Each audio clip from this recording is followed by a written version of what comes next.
Magandang araw, magandang umaga, magandang gabi, magandang hapon, saan man po kayong panig ng mundo, saang mang bahagi ng Pilipinas, nawa po ay nasa mabuting kalagayan kayo. Kasama naman po ninyo ngayon sa araw na ito, si Ka Eric sa isa na naman nating video analysis at mga balitang talakayan na magbibigay po ng pagpapaliwanag at pagbubuo ng ating pananaw hinggil sa mga balita na nagaganap sa ating bayan, at ganoon din po sa buong lipunang Pilipino.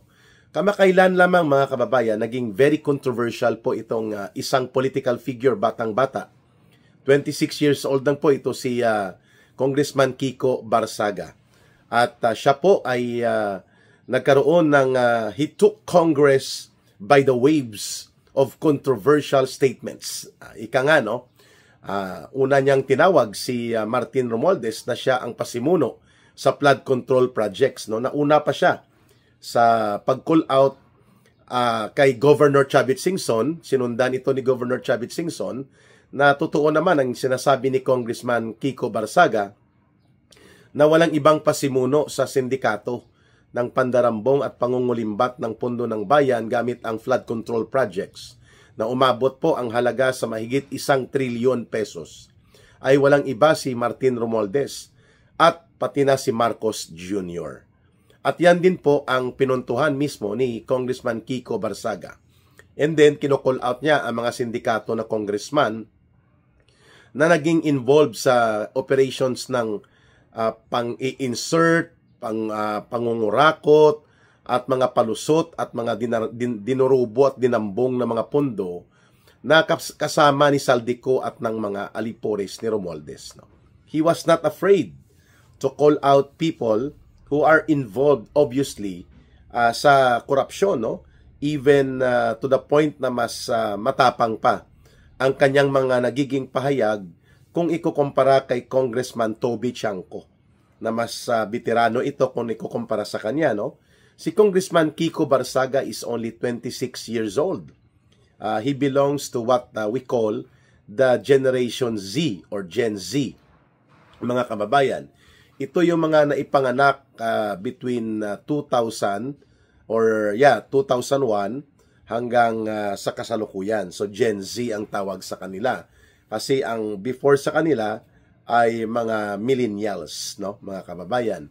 Ito yung mga ipinanganak naman mula 1989 or 1990 hanggang year 2000 or 99. Yan, mga millennials yan, ano. Yung 2001 onwards ay mga, or 99 onwards, mga tinatawag yan na Gen Z. So ito si Congressman Kiko Barsaga. Anak ito ng dating congressman na namayapa na, si Congressman Elpidio Barsaga. No? CPA lawyer din yon, magaling at matalino din yun na congressman. Ngunit, ano po ba ang controversial kay Congressman Kiko Barsaga? He was the one who called out Marcos to be impeached, na dapat daw sa ginawa ni Marcos ay equivalent ito sa betrayal of public trust.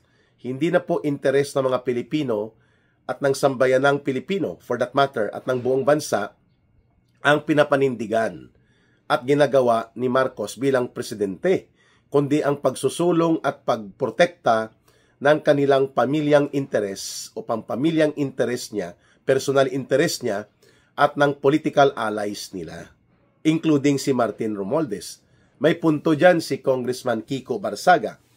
And then, kinall out niya si Tito Soto at si Ping Lacson na sabi niya ang mga ito ay mga pasimuno sa pag-cover up kay Martin Romualdez at kay Marcos mismo, sapagkat nakakonsentrate lang dito sa mga, kung si Senator Marcoleta pa mag-describe, sa mga sapsap at mga butete at mga tawilis. Maliliit ang target nila, maliban kay Saldico, mga taga-DPWH, mga contractors. Pero pagdating kay Martin Romualdez, sa sindikato na binubuo nito sa House of Representatives, itong gang of 6+1, at pati kay Marcos Jr., tameme itong si Tito Soto at si Ping Lacson, na sila ang pasimuno ngayon ng mga nangyayaring maniobrahan upang hindi sumambulat ang mga paghahayag ng katotohanan at testimonya sa involvement ni Marcos Jr. at ni Martin Romualdez, no? Dito sa 1 trillion pesos na pandarambong. Dito pa lamang yan sa flood control projects na pinagnanakaw at kinurakot at dinurubo ng grupo ng mga kaalyado at kasabwat ni Marcos at Romualdez. Okay. So he was very brave. He is very brave. In fact, mga kababayan.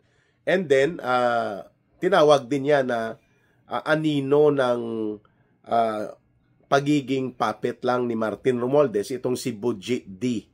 Ang kunwari ay ipinalit na Speaker of the House kay Martin Romualdez. May punto din siya dyan, no?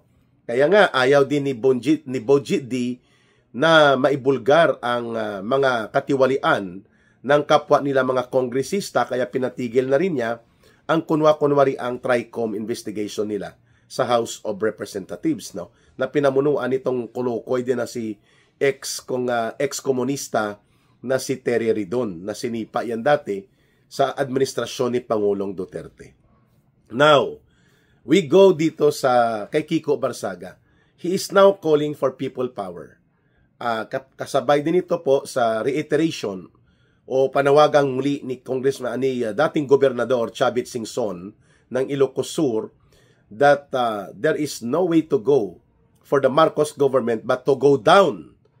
Kaya ayaw niya na kaladkarin ni Marcos pabagsak sa kumunoy ng pagkalugmok ang ating buong bayan, kung saan mas lalo pong lalangoy sa kumunoy ng kahirapan ang ating buong bansa at ang ating mga mamamayan.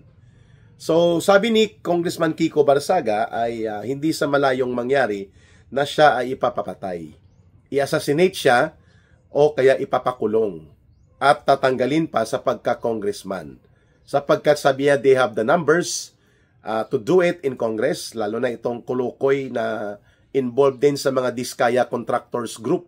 Itong si Sandro Marcos na anak ni Marcos Jr., they have the numbers at kaya nilang paikutin at kontrolin ang Kongreso to the point na pwede siyang matanggal sa kanyang pagiging congressman. Pero sabi niya, kung mangyari yan, hindi naman ako mawawalan ng aking boses para magsalita laban sa katiwalian, sa korupsyon na malaganap at malala na nagaganap sa ilalim ng gobyerno ni Marcos at Romualdez.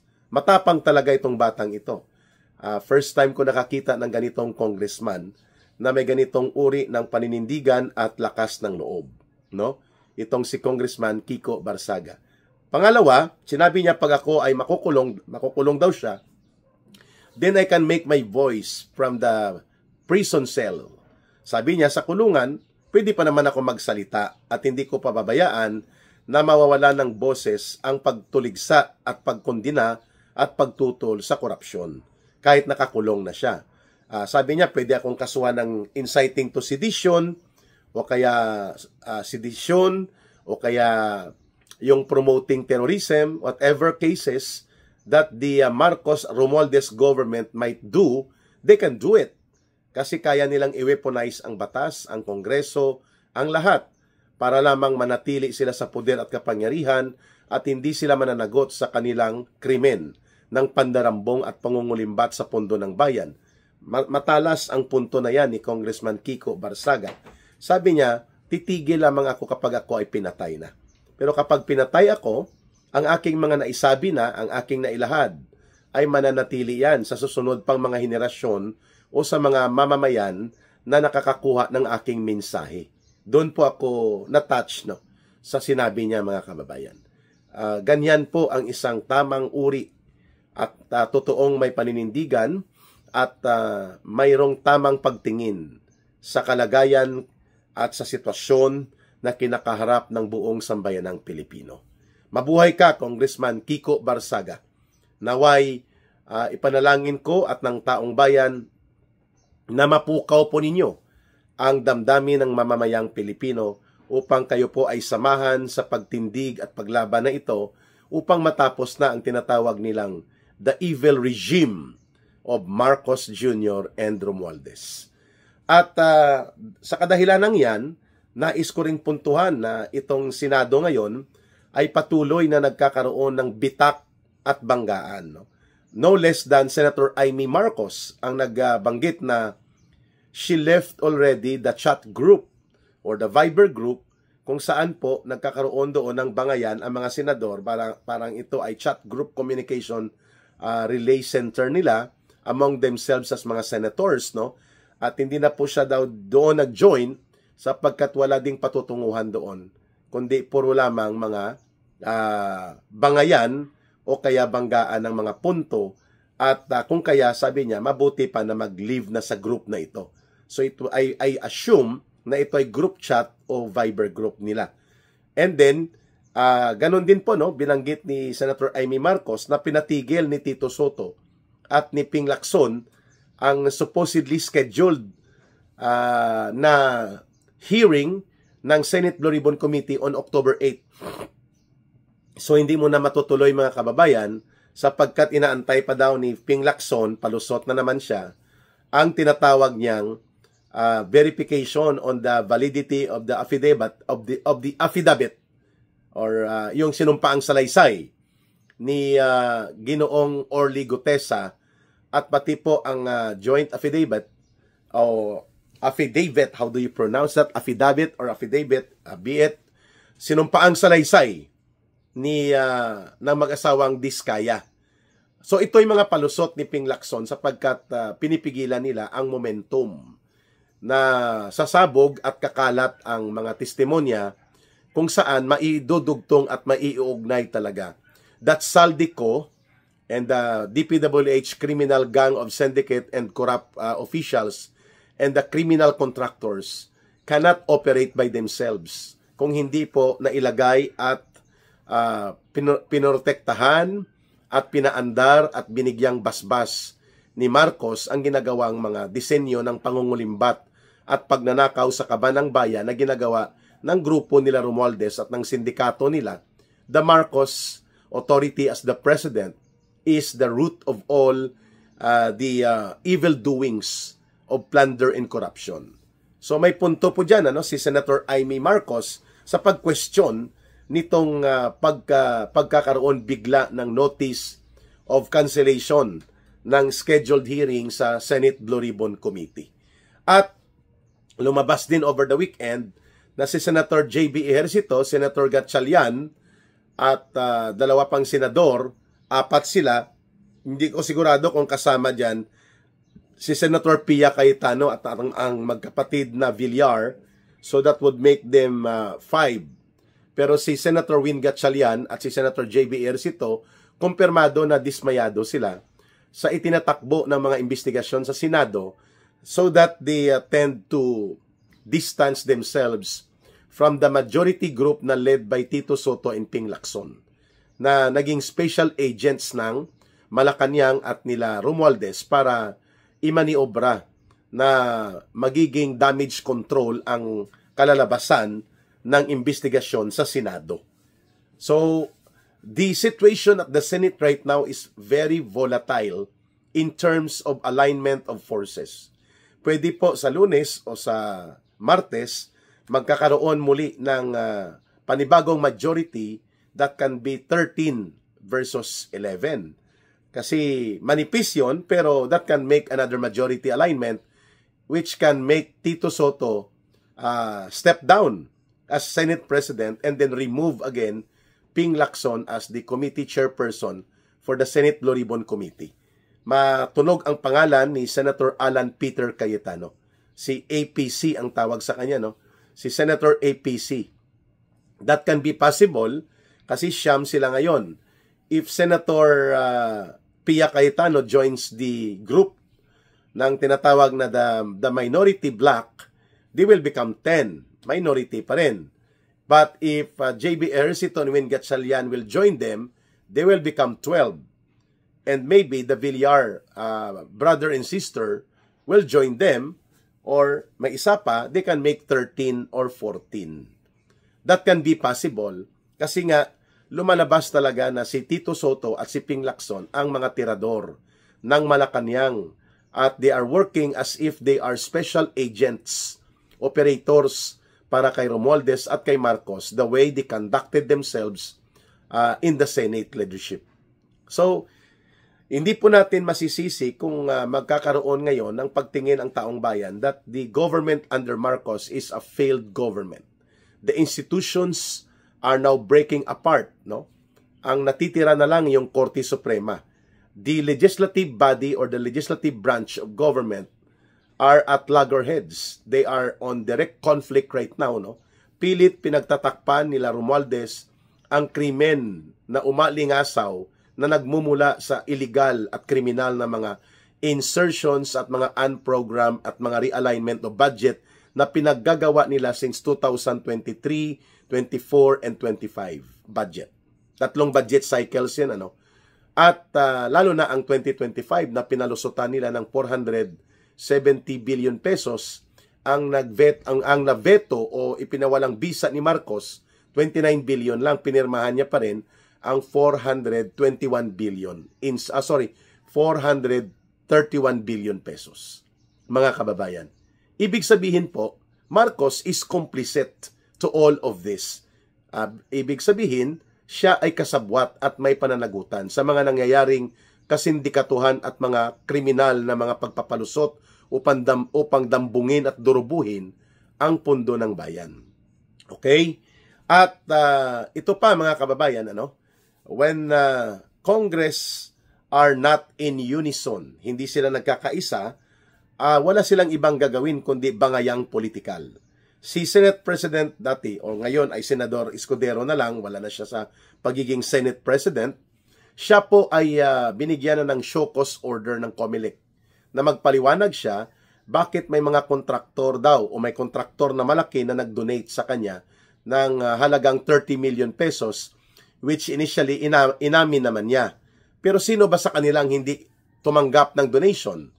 In fact, dapat pati si Senator Ping Lacson na ito ay sabihan din ng COMELEC, magpaliwanag ka bakit mo kasama ang mga Diskaya couple na ito na mga itinuturong mga criminal contractors na mandarambong according to the initial investigation, bakit mo sila kasama at the height of the elections or the period for campaign in 2025 elections? Todo depensa din si Ping Lacson dyan. At malamang sila Tito Soto, mayroon din yan mga donation. Even Marcos even si Marcos Jr. at ang anak niya ay konektado din dito sa Diskaya couple. Mga 5 proyekto ng flood control projects ang nawalop at nawash out in less than 1 year at nagkakahalaga ng 1.7 billion pesos mahigit. Ang 5 proyektong ito na ipinatupad ni Sandro Marcos at wash out ang mga proyekto, ang kontraktor niya sa 1 billion mahigit na proyektong ito ay ang Diskaya couple. Na mga contractors, na mga grupo, mga kababayan. So, the COMELEC is selective. The COMELEC is really an extension sa political persecution and dirty maneuvers sa politika ni Marcos at ni Romualdez. Bakit hindi nila dinidesisyonan itong kaso ng gobyerno mismo through the National Task Force to End Local Communist Armed Conflict hinggil sa Gabriela Women Party o itong Gabriela Party List ng CPP, NPA, NDF sapagkat ito ay tumatanggap na mga foreign funding, na mga foreign donations and foreign finance. At under the Omnibus Election Code, yan po ay kriminal na gawain which will make you be disqualified and you can go to prison. Pwede kang makulong sa ginagawang kriminal na pagtanggap ng mga pondo mula sa mga foreign organizations na pumapasok at nanghihimasok sa mga lokal na mga political parties and political organizations dito sa ating bansa. Mayroon pong pending na petition yan laban sa Gabriela, pero hindi inaaktuhan ng COMELEC. No? Tarantado talaga ito si George Garcia at ang sindikato ng COMELEC na ito. O bakit hindi nyo inaaksyonan itong grupo ng Alliance of Communist Teachers, itong ACT Teachers, tsaka itong Kabataan NPA Recruiter Party List, no? Bakit hindi sila ang ipatawag nyo? Dahil ito ay mga itinuturo ng maraming testigo and even of the Government National Task Force to End Local Communist Armed Conflict na involved ito sa pag-promote ng terrorism at pagre-recruit ng kabataan papunta sa terrorist group na NPA. Why are you not doing something about that? No, wala kayong ginagawa, no? Pero dito kay Senator Chis Escudero, hindi naman sa kinakampihan natin siya, pero it is very obvious that you are doing selective persecutorial and harassment operations. No, pinipersecute nila at tinaharas si Chis Escudero sapagkat dalawa po ang naging kasalanan dyan ni Chis Escudero sa kanila, kay Marcos at kay Romualdez sa gobyerno nila. Hindi siya nagpakontrol at hindi niya pinayagan na makonvict o magkaroon ng trial sa Senado laban kay Vice President Sara Duterte. At pangalawa, hindi siya pumayag na hindi magkaroon ng investigasyon sa Senate mismo sa mga katiwalian at mga pagnanakaw at korupsyon. At kaya pinayagan niyang bumuelo ang Senate Blue Ribbon Investigation. Subalit, inagaw ang kapangyarihan sa kanila, nagmaniobra at ito mga kulukoy na senador na walang paninindigan, nag-realign din dito kay Itbulaga, Senator Tito Soto at pati kay Ping Lacson, na pasimuno ng kodeta nila. Kaya, dapat magkaroon ng kagaya ni Kiko Barsaga sa Senado. At may nakikita tayo niyan, may ganyang attitude si Senator Ping, wala yan si Ping, agent yan ng gobyerno ni Marcos. Si Senator Alan Peter Cayetano, si Senator Marcoleta. Pwede po sila magsanib puwersa ng mga kagaya nila Kiko Barsaga na magkaroon ng malinaw na paninindigan upang talagang papanagutin at mapatanggal sa kapangyarihan itong bulok na gobyerno ni Marcos at nila Romualdez sa mapayapang pamamaraan, sa sama-samang pagkilos ng mga mamamayan. Ayan. So are we looking at a possibility of another alignment, regodon of power, and the new leadership at the Senate in the next few days? That can be very possible. But of course, double time meeting, nag-emergency meeting yata sila Marcos at sila Romualdez ngayon with Tito Soto and Ping Lacson para magkaroon ng kasiguruhan that they can still maintain at least number 13 sa loob ng Senado upang mananatili sila na majority pa rin. But that is a very thin margin. At any time pwedeng mabiyak po yan at mawala ang majority senators mula sa kanila. Lalo na kung ang pressure ay manggagaling sa taong bayan. Ayan. We hope and pray that Kiko Barsaga will be given enough courage and he will be protected by the angels of God. Hindi po ng angels of demon. Ito mga anghel ng demonyo, yan po ang tagapagprotekta ni Marcos at ni Romualdez at nila Saldico. Pero hindi po yan panghabang buhay na mapoprotektahan sila. Si Tito Soto at si Ping Lacson, they act like angels of the demons. They act there as special agents sa Kongreso, sa Senado, para gawin nilang chapsuy, gawin nilang palusot, at gawin nilang maniobrado ang nangyayaring mga Senate Blue Ribbon Committee investigation. But they cannot prevent the people from coming up with their opinion, with their decision, to the point na maninindigan upang ipanawagan ang pagpapalayas kay Marcos sa kapangyarihan. It will be a matter of time. Pataob na po ang barko ni Marcos at ni Romualdez. Sigurado tayo dyan. Hindi na po ito magtatagal, sasambulat ang krisis ng ating bansa. When the crisis of political leadership, when the government is going to be a failed government, immediately ang pinaka-impact po niyan ay ang pagbagsak ng buong ekonomiya. And when political crisis will exacerbate and make the economic condition become more critical and miserable, it will fuel more protest and anger from the people.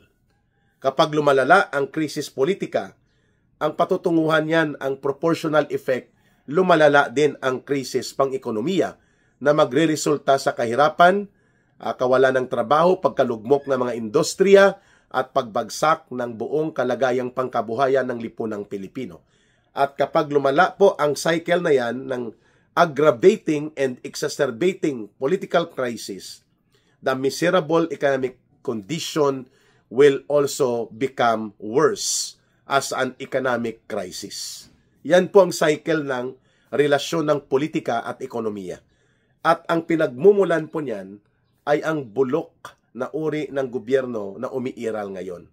Cover up sa lahat, gimmick at mga propaganda, publicity, at patuloy na pagpupundo at pagpuprotekta sa mga puwersang naghahati at nagwawasak ng lipunan.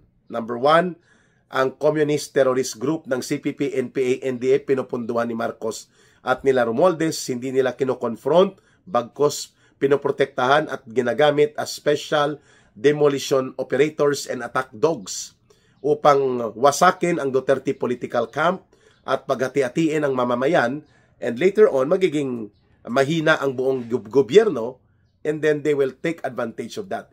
Yan ang agenda ng CPP, NPA, NDF.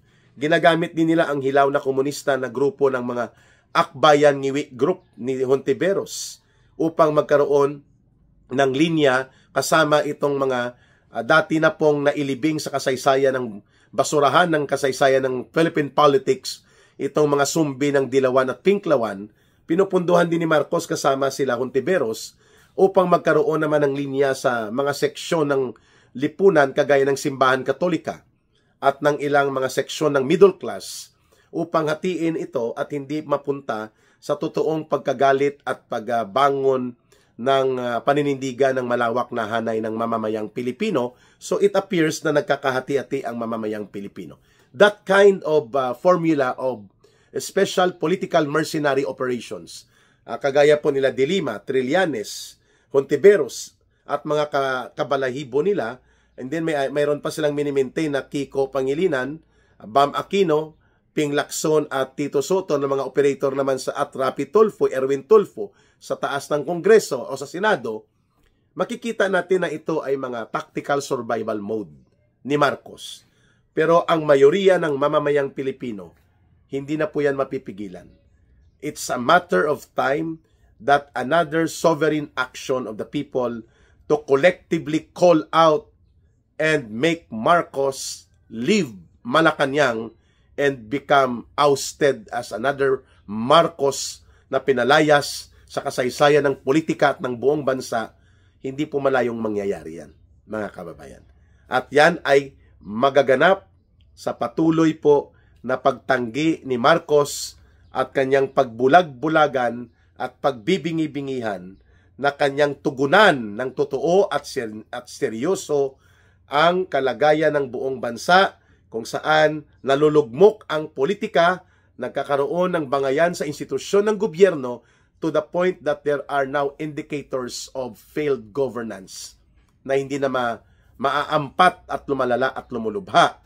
At sa patuloy na pag-iral ng ganyang krisis sa politika, sa kagagawa ni Marcos na manatili sila sa poder, sila ng kanyang pinsan, at patuloy nilang pagkakitaan at abusuhin hindi lamang ang kapangyarihan kundi pati ang pondo ng bayan, sila po ay nagtutulak sa paglakas at paglawak ng posibilidad ng paglubha pa ng kalagayang pang-ekonomiya ng buong bansa. And this will force the people into massive anger and rising up in their sovereign protests against the Marcos government. Bantayan po natin, mga kababayan, ang ganitong mga sitwasyon na nagaganap sa ating bansa. Abangan nyo ang mga video analysis at mga pagtingin sa lipunan at nagaganap na mga balita sa ating bansa with Ka Eric sa ating mga video analysis. Don't forget ang ating line of support sa Bangon Sambayanan Movement with Ka Eric na pinamumunuan natin for our advocacy and organizing ay ang line of 0916 308 7710 0916-308-7710. Kay Langging po yan, Rohilda Celis po ang kanyang pangalan. Yan na rin po ang GCash line natin. Yan na rin po ang coordination line natin. Through kay Langging, kay Rohilda Celis. Mabuhay ang sambayanang Pilipino. Mahalin po natin ang bansang Pilipinas. Walang ibang magmamahal nito, kundi tayo ring mga Pilipino. Para sa Diyos at sa Pilipinas nating mahal.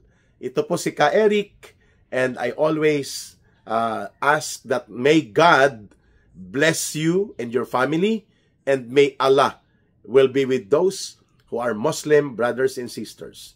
Mabuhay ang sambayanang Pilipino. Bye for now.